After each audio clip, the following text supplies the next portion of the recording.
Morning class. आज हम नया चैप्टर शुरू करेंगे, चैप्टर 3, दैट इज़ परमाणु। एंड परमाणु मतलब एटम, एंड मॉलिक्यूल्स, मॉलिक्यूल्स मतलब अणु। तो परमाणु एवं अणु, ये चैप्टर हम स्टार्ट करेंगे।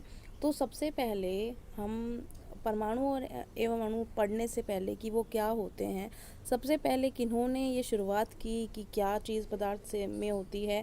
तो सबसे पहले हमारे जो भारतीय महर्षि थे, महर्षि कणाद, उन्होंने बोला था कि जब किसी पदार्थ को विभाजित करते हैं तो बहुत छोटे छोटे कण प्राप्त होते हैं, और अंत में एक ऐसा टाइम आएगा जब वो जो कण जो है वो विभाजित होना बंद हो जाएगा, क्योंकि हम क्या कर रहे हैं, हम बड़ी चीज़ से छोटे छोटे कण प्राप्त कर रहे हैं। तो लास्ट में वो छोटी चीज़ इतनी छोटी हो जाएगी वो कि उससे ज़्यादा उसको छोटा करना, उसको विभाजित करना इम्पॉसिबल होगा। इसका मतलब वह सूक्ष्मतम कण, सूक्ष्मतम का मतलब होता है स्मॉलेस्ट, कण मतलब पार्टिकल, की वह सूक्ष्मतम कण जो और ज़्यादा विभाजित नहीं किया जा सकता, जो अविभाज्य रहेगा, मतलब अनडिविजिबल रहेगा, उसको उन्होंने परमाणु का नाम दिया था। ठीक है ना। तो महर्षि कणाद जी ने उन छोटे कणों को, सूक्ष्मतम कणों को क्या नाम दिया था? परमाणु। और इंग्लिश में उनको क्या बोलते हैं बेटा? हम उनको एटम। ठीक है ना। तो पहली बात समझ में आ गई। दूसरी बात क्या हुई, क्योंकि कोई साक्ष्य मौजूद नहीं था तो इस बात को जो कहते हैं ना, फुटेज नहीं दी गई। उसके बाद बहुत से साइंटिस्ट आए और उन्होंने बोला कुछ, लेकिन जब तक प्रमाण नहीं होता वो चीज़ मानी नहीं जाती। तो प्रमाण सहित दो साइंटिस्ट आए, एक एंटोनी लेवोसियर और एक जेएल प्रूस्ट। तो उन्होंने दो नियम बताए। तो ये जो रासायनिक संयोजन के नियम आपको दिखाई दे रहे हैं, ये इनको हम इंग्लिश में बोलते हैं लॉ ऑफ केमिकल कॉम्बिनेशन।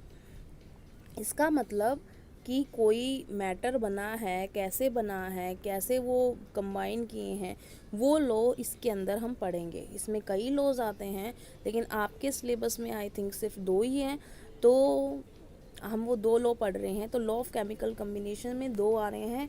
एक है लॉ ऑफ कंजर्वेशन ऑफ मास, जो कि पहला है। लॉ ऑफ कंजर्वेशन ऑफ मास को हम हिंदी में बोलते हैं द्रव्यमान संरक्षण नियम, इंग्लिश में बोलते हैं बेटा लॉ ऑफ कंजर्वेशन ऑफ मास। ठीक है। अब सबसे पहले आपको ये पता होना चाहिए कि संरक्षण का क्या मतलब है। अगर आपको इस बात का पता है तो आपको इसकी स्टेटमेंट याद करने की ज़रूरत ही नहीं है। देखो नियम क्या कह रहा है कि द्रव्यमान संरक्षित रहेगा। तो आपको सिंपल क्या है इसकी स्टेटमेंट, कि जब भी कोई रासायनिक अभिक्रिया होती है या रासायनिक परिवर्तन होता है तो हमेशा द्रव्यमान संरक्षित रहता है। बस ये इसकी स्टेटमेंट हो गई। अब इसका मतलब क्या है वो मैं आपको समझाती हूँ। फॉर एग्जाम्पल, मैंने आपको कोई 1 किलो की चीज़ दी, मान लो ये 1 किलो लोहा दे दिया मैंने आपको। ठीक है ना।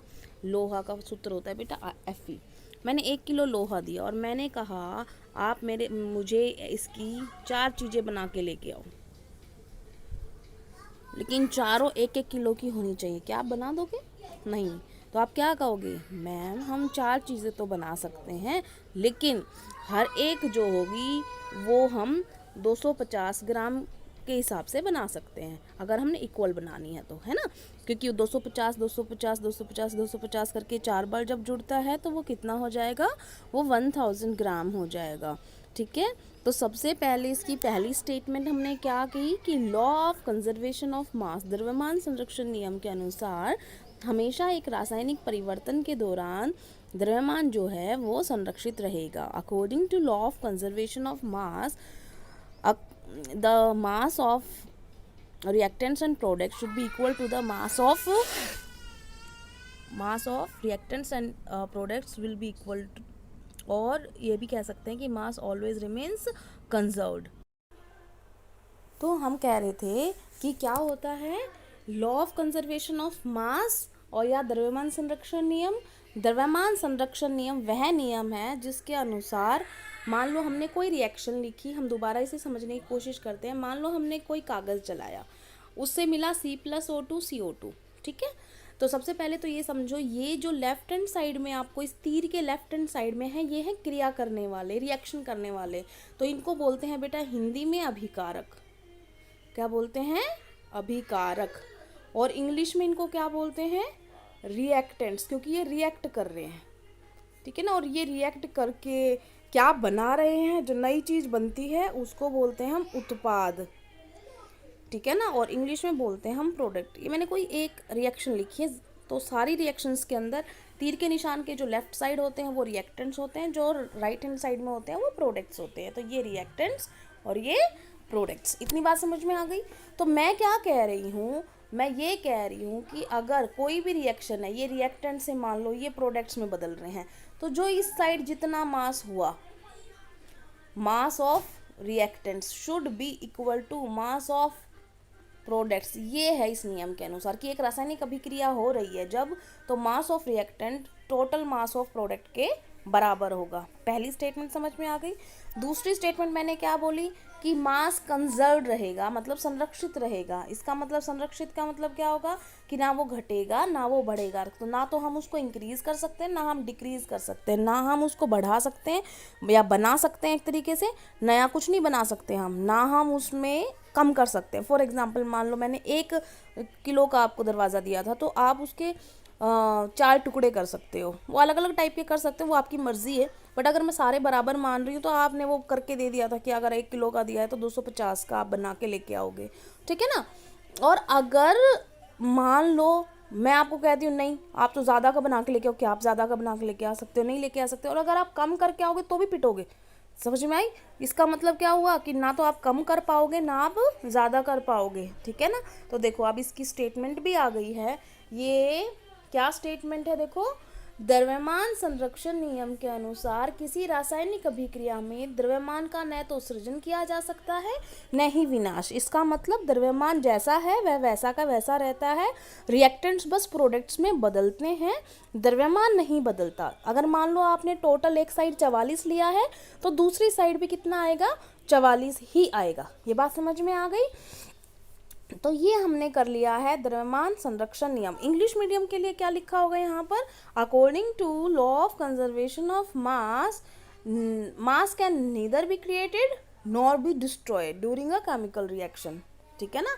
इसका मतलब क्या है, किसी रासायनिक अभिक्रिया में ड्यूरिंग ए केमिकल रिएक्शन द्रव्यमान का न तो सृजन न विनाश किया जा सकता है। तो मास can neither be created nor destroyed, ठीक है ना। आपको पहला नियम समझ में आ गया होगा।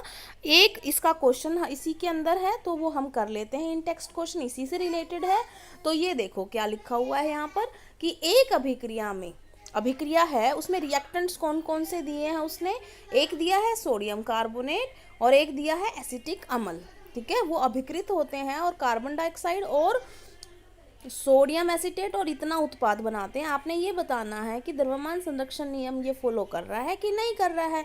तो इसके लिए हमने क्या करना है, हमारे हिसाब से तो जो रिएक्टेंट्स का मास है वो प्रोडक्ट्स के मास के बराबर होना चाहिए। तो आप देखो हमारे रिएक्टेंट्स कौन है ये बताओ आप। ये रहा एक तो 5.3 ग्राम सोडियम कार्बोनेट और एक ये रहा 6 ग्राम एसिटिक अम्ल, जोड़ के देख लो कितना आ जाता है, 5.3 6 ग्राम, तो ये कितना आ गया 11.3 ग्राम। तो ये किसका आ गया है, ये रिएक्टेंट्स का द्रव्यमान है, ठीक है ना। और अब हम प्रोडक्ट्स का करते हैं।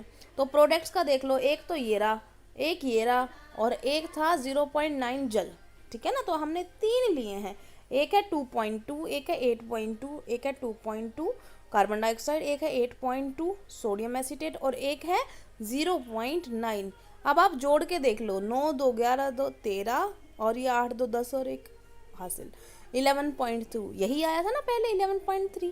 तो इसका मतलब रिएक्टेंट्स का जो मास था वो किसके बराबर आ गया, प्रोडक्ट्स के मास के। और जब दोनों बराबर आएंगे इसका मतलब क्या है, द्रव्यमान संरक्षण नियम को फॉलो कर रहा है। तो आपने सिंपल ये लाइन लिखनी है, क्योंकि द्रव्यमान जो है अभिकारकों का उत्पाद के बराबर है इसलिए यह नियम को फॉलो कर रहा है, अनुपालन कर रहा है, ठीक है ना। समझ में आ गया। तो ये हमारा क्वेश्चन भी हो गया और पहला नियम भी हो गया। आज के लिए इतना ही। Thank you class.